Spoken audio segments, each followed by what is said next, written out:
नजर सब पर। नमस्कार, मैं हूँ वैशाली मुद्गल। आप देख रहे हैं 10 न्यूज। तो चलिए आपको दिखाते हैं देश दुनिया की जरूरी और ताजा खबरें। चीन में एससीओ समिट के दौरान मोदी, पुतिन और जिनपिंग की मुलाकात ने दुनिया का पावर बैलेंस बदल दिया। इसी बीच अमेरिकी दूतावास का ट्वीट बताता है कि भारत को अब हल्के में नहीं लिया जा सकता। ट्रंप के टैरिफ दबाव के बावजूद भारत ने अपने रिश्तों से नया वर्ल्ड ऑर्डर गढ़ना शुरू कर दिया है। तियानजिन में एससीओ समिट के बाद पीएम मोदी और राष्ट्रपति पुतिन की द्विपक्षीय वार्ता हुई। रूस यूक्रेन मसले पर मोदी ने शांति प्रयासों का समर्थन किया। अमेरिका के टैरिफ दबाव के बीच दोनों नेताओं का मिलना बेहद अहम रहा। भारत पर रूसी तेल खरीदने को लेकर अमेरिका का दबाव है, लेकिन मोदी ने संतुलित नेतृत्व दिखाया। एससीओ समिट में मोदी और पुतिन गहरी बातचीत में दिखे, वहीं पाकिस्तानी पीएम शहबाज शरीफ उन्हें टकटकी लगाए देखते रहे। बाद में मोदी और पुतिन एक ही कार से द्विपक्षीय बैठक के लिए रवाना हुए। ये तस्वीरें दुनिया भर में चर्चा का विषय बन गई है और भारत रूस की करीबी रिश्तों का मजबूत संदेश देती है। एससीओ समिट में पीएम मोदी को जिनपिंग की ऑफिशियल कार होंकी L5 में बैठाकर ले जाया गया। इस कार को चीन के रोल्स रॉयस कहा जाता है। 1998 से कम्युनिस्ट पार्टी के नेताओं के लिए बनी ये कार चीन की ताकत और परंपरा का प्रतीक है। मोदी का इसमें सफर करना खास कूटनीतिक संदेश माना जा रहा है। चीन में एससीओ समिट के दौरान भारत को बड़ी सफलता मिली। पाकिस्तान की मौजूदगी में पहलगाम आतंकी हमले की निंदा घोषणा पत्र में दर्ज हुई। इसमें कहा गया कि अपराधियों और उनके समर्थकों को सजा मिलनी जरूरी है। पहले रक्षा मंत्रियों की बैठक में इसका जिक्र नहीं हुआ था, लेकिन अब भारत की कूटनीति रंग लाई। तियानजिन में एससीओ समिट के दौरान पीएम मोदी ने पुतिन और जिनपिंग से मुलाकात की। वैश्विक तनाव और अमेरिका के दबाव के बीच मोदी ने दुनिया को शांति का पाठ पढ़ाया। रूस यूक्रेन युद्ध पर उन्होंने संवाद और समझौते का रास्ता सुझाया। इस बैठक ने भारत की भूमिका को शांति दूत के रूप में मजबूत किया।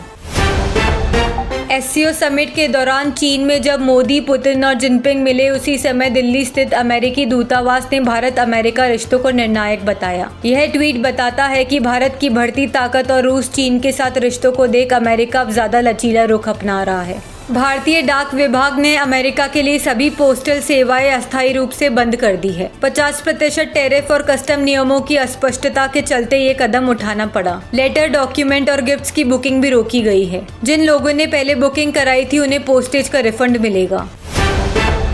अफगानिस्तान में आधी रात आए 6.3 तीव्रता के भूकंप से भारी तबाही हुई। 622 लोगों की मौत और 1500 से ज्यादा घायल हो गए। लोग सोते हुए चपेट में आ गए और कई घर मलबे में बदल गए। जलालाबाद के पास आए इस भूकंप से हजारों परिवार बेघर हो गए और बचाव कार्य जारी है। अडानी डिफेंस अब भारत के 5वीं पीढ़ी के स्टील्थ लड़ाकू विमान AMCA प्रोजेक्ट में हिस्सा लेने जा रही है। 15,000 करोड़ के इस प्रोजेक्ट पर कंपनी आवेदन की तैयारी कर रही है। यह भारत की एरोस्पेस इंडस्ट्री में बड़ा कदम माना जा रहा है और आत्मनिर्भर रक्षा क्षेत्र की दिशा में अहम बदलाव ला सकता है।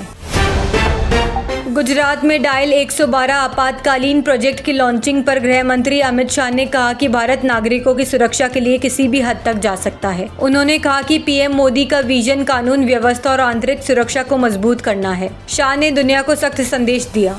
शिवसेना सांसद संजय राउत ने वोटर अधिकार यात्रा में कहा कि राहुल गांधी और तेजस्वी यादव ने क्रांति की मिसाल जलाई है। उन्होंने तंज कसते हुए कहा कि इस यात्रा की आवाज चीन तक जानी चाहिए। राउत ने विपक्षी एकजुटता को लोकतंत्र की जीत बताया और सरकार पर हमला बोला। केंद्रीय मंत्री नितिन गडकरी ने नागपुर में कहा कि धर्म के कामों से नेताओं को दूर रखना चाहिए। धर्म की आड़ में राजनीति समाज के लिए नुकसानदायक है। उन्होंने कहा कि जहां नेता घुसते हैं वहां आग लग जाती है। धर्म, समाज और राजनीति अलग अलग काम है और इन्हें मिलाना खतरनाक है।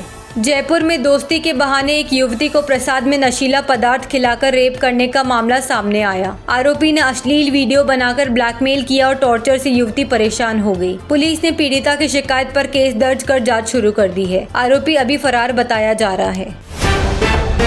मथुरा के गोविंद नगर में प्रेम विवाह न होने से आहत एक फोटोग्राफर ने फांसी लगाकर आत्महत्या कर ली। युवक ने सुसाइड नोट में युवती के परिजनों को अपनी मौत का जिम्मेदार ठहराया। घटना के बाद घरवाले सदमे में है। पुलिस ने मामला दर्ज कर जांच शुरू कर दी है। पुणे में दिल दहला देने वाली घटना सामने आई। एक युवक ने अपनी लिव इन पार्टनर पर पेट्रोल डालकर आग लगा दी। राहगीर ने बचाने की कोशिश की और महिला को अस्पताल पहुंचाया, लेकिन 7% तक झुलसने के बाद उसकी मौत हो गई। आरोपी की 3 शादियां हो चुकी थी और अब पुलिस उसकी तलाश कर रही है।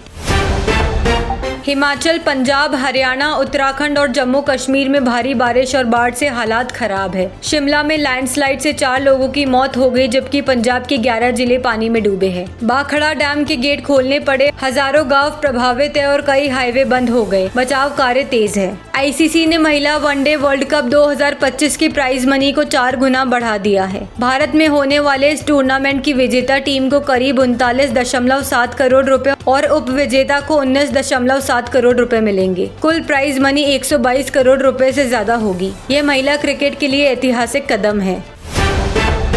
बॉलीवुड रैपर बादशाह वृंदावन में संत स्वामी प्रेमानंद के आश्रम पहुंचे। वीडियो में वे घुटनों पर बैठे संत की बातें सुनते दिखे। बादशाह ने मन की उलझन संत के सामने रखी और शांति से सुनी। बादशाह का असली नाम आदित्य सिंह सिसोदिया है और वे हरियाणा से ताल्लुक रखते हैं। हॉलीवुड की most awaited film Avengers doomsday को लेकर फैंस में जबरदस्त क्रेज है। सोशल मीडिया पर दावा किया जा रहा है कि फिल्म का ट्रेलर रिलीज से पहले ही लीक हो गया है और इसमें सुपर हीरोज के डायलॉग से सनसनी मच गई है। हालांकि मेकर्स ने अभी तक इस दावे की पुष्टि नहीं की है। फैंस अब ऑफिशियल ट्रेलर का बेसब्री से इंतजार कर रहे हैं। तो ये थी आज की सुपरफास्ट खबरें। तो देखते रहिए 10 न्यूज। नजर सब पर।